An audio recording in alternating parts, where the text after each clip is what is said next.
Good morning.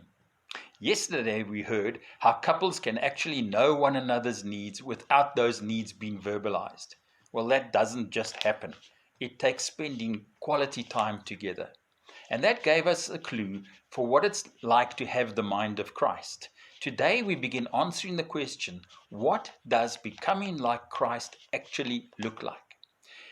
Well, an overview of Jesus' lifestyle reveals two things. Firstly, he had an amazing sense of awareness of the presence of his Father and an intimacy with his Father. He says to us in John chapter 5, verse 19, "Very truly I tell you, the Son can do nothing on his own, but only what he sees the Father doing. For whatever the Father does, the Son does likewise." Just take a look at his life. The second thing that speaks to us is the amazing amount of time that he spent praying, sometimes praying right through the night. Such was his relationship with his Father that his disciples begged him to teach them how to pray. And so, of course, we have the Lord's Prayer. And so the bottom line message for us today in becoming like Jesus is that you and I need to spend quality time in Jesus' presence. We need to practice his presence every moment of every day. It must be instinctive that we would know what Jesus would say and do and think in any given situation.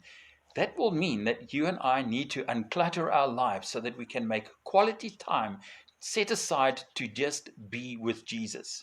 And then from there, intentionally to take his presence moment by moment into the day.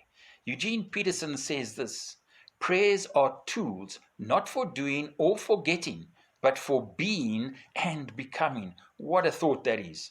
So throughout the day, from today, start practicing his presence, Jesus' presence in your lives, moment by moment. Speak to Jesus. Tell him how much you love him and listen for him.